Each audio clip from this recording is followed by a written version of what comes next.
just kept doing music, but for some reason he didn't. Like, something was just off after the battle. You know what I mean? And he really, I mean, honestly, he didn't really recover. Yeah, it's strange. You know what it was with Meek, man? Meek's Achilles heel to me was actually Twitter. Yeah, for sure. And when Drake called him Twitter fingers, no, what he said? What was it? Was it Twitter fingers? Yeah, right? Twitter fingers. When he called them Twitter fingers, trigger finger turned to Twitter fingers. Trigger finger turned to Twitter fingers, and it's just like every time Meek tweets, even it's now crazy, to bro. this day, It's crazy. It's pure entertainment. And I Meek, you know what I'm saying? Nah, like I think Meek does a lot for his community. You know, he's been a great, symbol for the city of Philly. I love what he does with reform, but I probably would have deleted my Twitter after Twitter fingers. And just flooded the streets with nothing but music. Hello, everybody. Hope y'all are doing good. Listen to this. Man, I had to tap in real quick because Meek Mill caught wind of what Charlamagne was saying on the latest Brilliant Idiots episode.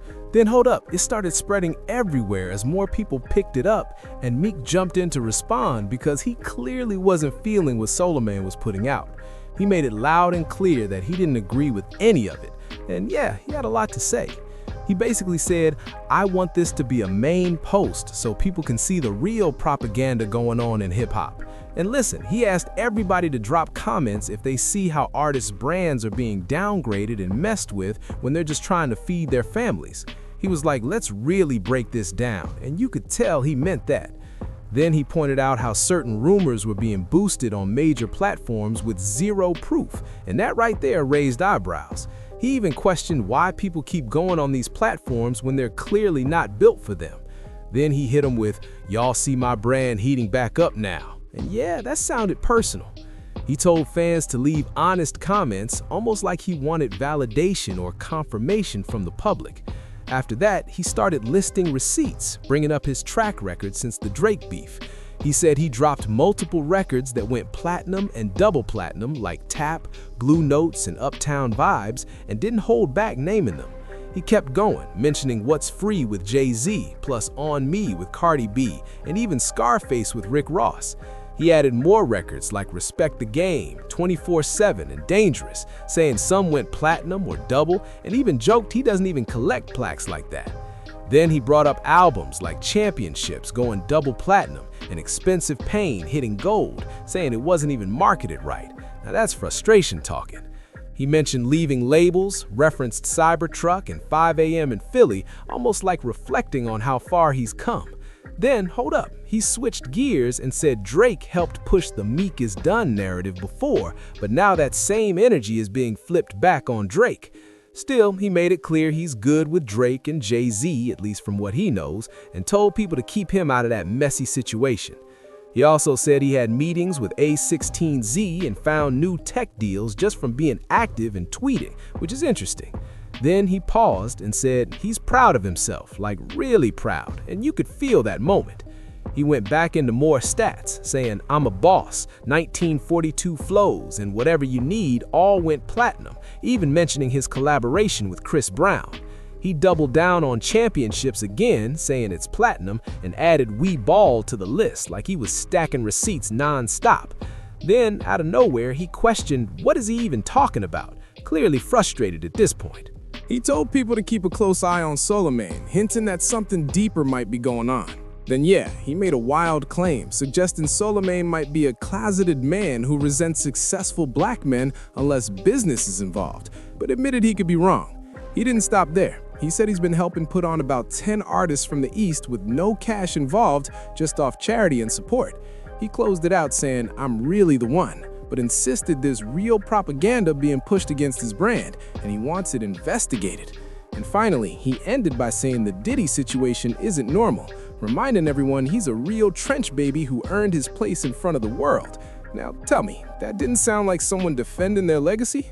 Man, listen to this. I'd rather go out before I ever disrespect something I poured blood, sweat, and tears into.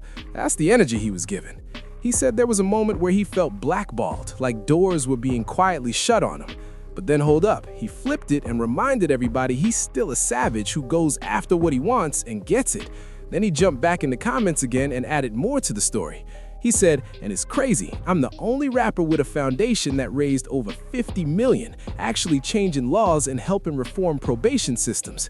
He also pointed out how there's been a heavy campaign against him pushing certain narratives while people complain that he tweets too much. He brushed that off his algorithm talk, saying it's all part of how the system works. Then he made it clear, never let them silence you because it can't touch him. He doubled down with, I'm the one, like he needed that message to land. And then he closed that thought with, but y'all already knew that, almost like a mic drop. Now, I'm not gonna lie, it was a lot to take in because he was typing fast and going off with layers on top of layers. There were really multiple angles to unpack in what he's saying right here. And when it comes to the idea that he was finished after the Drake battle, I gotta disagree with Charlamagne the God on that one. Yeah, he listed some songs, but if you were outside and really paying attention back then, the perception around him was definitely shaky. It looked crazy for him publicly, no doubt about that. But at the same time, he still had a strong fan base. People were still showing up, still supporting, still rocking with him heavily. The issue was the online narrative. It was completely different on platforms like Instagram and Twitter. But then held up, everything shifted when Meek Mill hit that Funk Flex freestyle. That moment, yeah, that changed the conversation. I remember in real time, around 2016, people started waking up again. Twitter was flooded with, nah, Meek can really rap. Nah, he really likes that, and the tone flipped. After that, he went on a solid run, dropping track after track. I remember when Save Me dropped, and he kept feeding the streets with visuals and energy. Then wins and losses came through and went crazy. Songs like Issues and others had people locked in, heavy rotation everywhere. I think We Ball was part of that wave too, adding to the momentum. But just as things were heating up, he caught another case and couldn't fully capitalize on that run. Then next thing you know, he came home and jumped right back into it. That's when he dropped the Championships album and went on another wave. Those are the same records he was naming earlier, stacking his resume. I think he even had a track and video with Drake on there after they squashed everything.